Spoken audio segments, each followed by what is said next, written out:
একটি গ্রাম, একজন ইমাম, একটি ভুল, এবং সেই ভুলের মূল্য দিতে হয়েছিল পুরো একটি জনপদকে। আপনি কি কখনো ভেবেছেন একজন মানুষের পাপ কি পুরো সমাজকে ধ্বংস করতে পারে? আল্লাহর বিচার কি শুধু ব্যক্তিকেই স্পর্শ করে, নাকি যারা চুপ থাকে তাদেরও?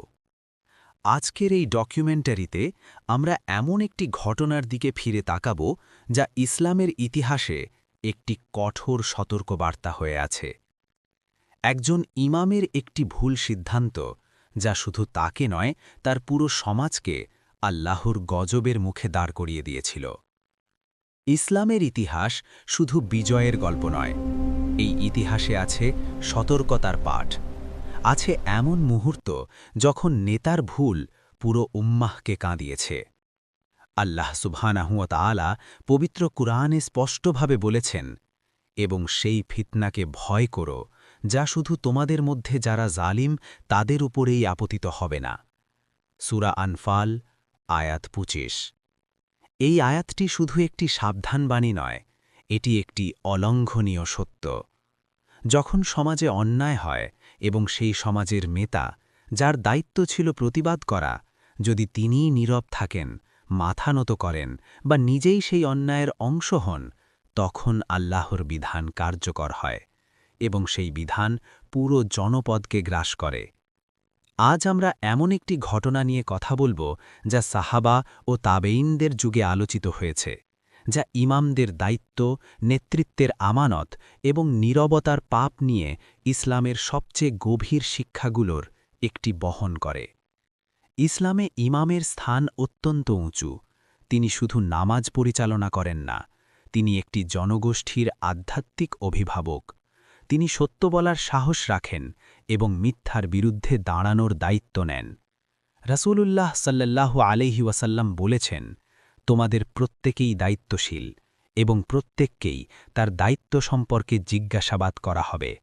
সহিহ বুখারী, হাদিস নং ৮৯৩। এই হাদিসটি মনে রাখুন, কারণ আজকের গল্পের কেন্দ্রে এই একটি বাক্যই দাঁড়িয়ে আছে। বনী ইসরায়েলের ইতিহাসে এমন এক সময়ের কথা আল্লাহ তাআলা আমাদের জানিয়েছেন, যখন একটি জনপদের নেতারা আল্লাহর বিধান জানতেন, কিন্তু তারা জাগতিক স্বার্থের কাছে সেই বিধানকে বিকিয়ে দিয়েছিলেন। এবং এই ঘটনা কুরআনে এমনভাবে বর্ণিত হয়েছে যা কিয়ামত পর্যন্ত মানুষের জন্য সতর্কতা হয়ে থাকবে। আল্লাহ সুবহানাহু ওয়া তাআলা কুরআনুল করিমে সূরা আরাফে এক বিস্ময়কর ঘটনার কথা উল্লেখ করেছেন। সমুদ্রের তীরে একটি জনপদ, এই জনগোষ্ঠীর ওপর আল্লাহ একটি পরীক্ষা দিয়েছিলেন। শনিবারে মাছ ধরা তাদের জন্য নিষিদ্ধ ছিল, কিন্তু আশ্চর্যের বিষয়, শনিবারেই প্রচুর মাছ পানির ওপরে ভেসে উঠত, আর বাকি দিনগুলোতে মাছ থাকত না। এটি ছিল আল্লাহর পক্ষ থেকে সরাসরি একটি পরীক্ষা, একটি প্রলোভন, একটি কঠিন যাচাই। এবং সেই জনপদের একটি অংশ ধীরে ধীরে ছলে বলে কৌশলে সেই নিষেধাজ্ঞাকে পাশ কাটাতে শুরু করল। তারা শনিবারে জাল বিছিয়ে রাখত এবং রবিবারে তুলে নিত। প্রকাশ্যে আইন মানত, কিন্তু ভেতরে ভেতরে আল্লাহর সাথে প্রতারণা করত। সেই জনপদে ৩টি দল তৈরি হয়েছিল। প্রথম দল, যারা সরাসরি নিষেধাজ্ঞা লঙ্ঘন করছিল। তারা দুনিয়াকে আখিরাতের চেয়ে বেশি ভালোবেসেছিল। দ্বিতীয় দল, যারা প্রতিবাদ করছিল। তারা বলছিল, এই পাপ থেকে ফিরে এসো, আল্লাহকে ভয় করো। তারা সত্যের পথে অবিচল ছিল। তৃতীয় দল, এবং এই দলটি সবচেয়ে বিপজ্জনক ছিল, তারা নিজেরা পাপ করছিল না, কিন্তু যারা পাপ করছিল তাদের থামাচ্ছিলও না। তারা বলছিল, আমরা কেন বলতে যাব, আল্লাহ নিজেই তাদের ধ্বংস করবেন, এটা আমাদের বিষয় নয়, আমরা চুপ থাকাই ভালো। এবং এই তৃতীয় দলের মধ্যে ছিলেন সেই জনপদের ধর্মীয় নেতারাও, যারা জানতেন এটি পাপ, যারা বুঝতেন এটি আল্লাহর নিষেধ, কিন্তু তবুও তারা নীরব ছিলেন। আল্লাহর কুরআনে এই ঘটনার বিবরণ দেওয়া হয়েছে সূরা আরাফের ১৬৩ থেকে ১৬৬ নম্বর আয়াতে। যারা সৎ ছিলেন এবং নিষেধ করছিলেন, তারা বললেন, তোমাদের রবের কাছে ওজর পেশ করতে এবং এই আশায় যে তারা হয়তো সংযত হবে। সূরা আরাফ, আয়াত ১৬৪। কিন্তু যারা নীরব ছিল তারা বলল, আমাদের কি দরকার বলার?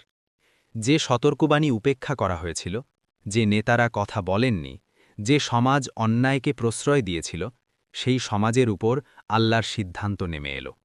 আল্লাহ তাআলা বলেন, তারপর যখন তারা সেই নিষেধাজ্ঞা ভুলে গেল যা তাদের স্মরণ করিয়ে দেওয়া হয়েছিল, তখন আমি তাদের রক্ষা করলাম যারা অন্যায় থেকে নিষেধ করেছিল, আর যারা জুলুম করেছিল তাদের কঠিন আযাবে পাকড়াও করলাম, কারণ তারা ছিল ফাসেক। সূরা আরাফ আয়াত ১৬৫। এবং পরের আয়াতে আল্লাহ বলেন, যখন তারা নিষেধ করা থেকে মুখ ফিরিয়ে নিল, আল্লাহ তাদের বললেন, তোমরা ঘৃণিত বানর হয়ে যাও। সূরা আরাফ আয়াত ১৬৬।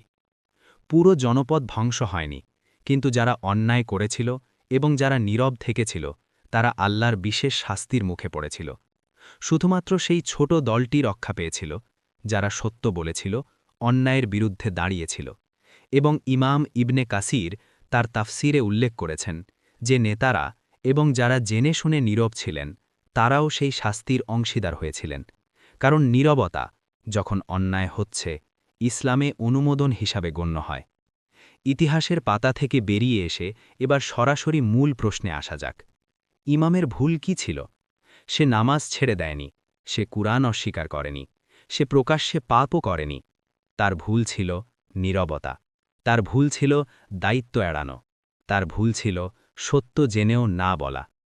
রাসূলুল্লাহ সাল্লাল্লাহু আলাইহি ওয়াসাল্লাম বলেছেন, তোমাদের মধ্যে যে কেউ কোনো অন্যায় দেখে সে যেন তা হাত দিয়ে পরিবর্তন করে, যদি না পারে তাহলে মুখ দিয়ে, যদি তাও না পারে তাহলে অন্তর দিয়ে ঘৃণা করক, এবং এটি ঈমানের সবচেয়ে দুর্বল স্তর। সহিহ মুসলিম হাদিস নং ৪৯। একজন ইমাম যার হাতে কলম ছিল, মুখে কথা ছিল, মিম্বারে জায়গা ছিল, তিনি যদি সেই অধিকার ব্যবহার না করেন তাহলে তিনি শুধু নিজের দায়িত্ব ছেড়ে দেননি, তিনি পুরো সমাজকে একটি অন্ধকার পরিণতির দিকে ঠেলে দিয়েছেন। আবু বকর সিদ্দিক রদিয়াল্লাহু আনহু একবার বলেছিলেন, হে মানুষেরা, তোমরা এই আয়াতটি পড়ো, একটি তোমাদের নিজেদের সংশোধনই তোমাদের দায়িত্ব, যদি তোমরা সঠিক পথে থাকো। কিন্তু আমি রাসূলুল্লাহ সাল্লাল্লাহু আলাইহি ওয়াসাল্লামকে বলতে শুনেছি, যখন মানুষ অন্যায় দেখে এবং তা পরিবর্তনের চেষ্টা না করে তাহলে আল্লাহ তাদের উপর সার্বিক শাস্তি পাঠাতে পারেন। সুনানে আবু দাউদ, তিরমিজি। এটিই ছিল সেই ইমামের সবচেয়ে বড় ভুল। তিনি ভেবেছিলেন চুপ থাকলে নিরাপদ থাকবেন, কিন্তু আল্লাহর কাছে নেতার নীরবতা কখনো নিরাপদ নয়। এই ঘটনা থেকে আমরা কি শিখলাম? প্রথম শিক্ষা, অন্যায়ের বিরুদ্ধে কথা বলা শুধু নেতার অধিকার নয়, এটি তার ফরজ দায়িত্ব। যে নেতা এই দায়িত্ব এড়ান তিনি তার আমানতের খেয়ানত করেন। দ্বিতীয় শিক্ষা, আল্লাহর শাস্তি শুধু পাপীর উপর আসে না, যারা জেনে শুনে নীরব থাকে তারাও এই শাস্তির অংশীদার হতে পারে।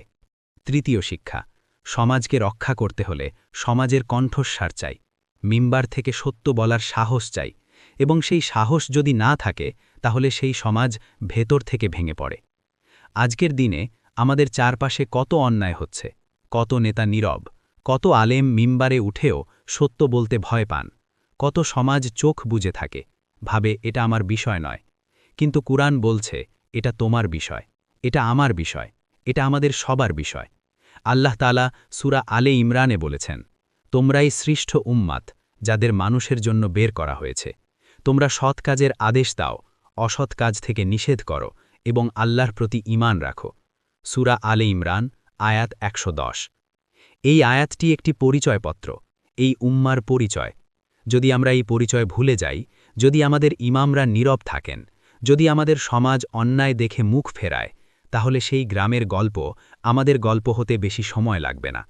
আল্লাহ আমাদের সেই ইমামদের মতো করুন যারা সত্য বলেন।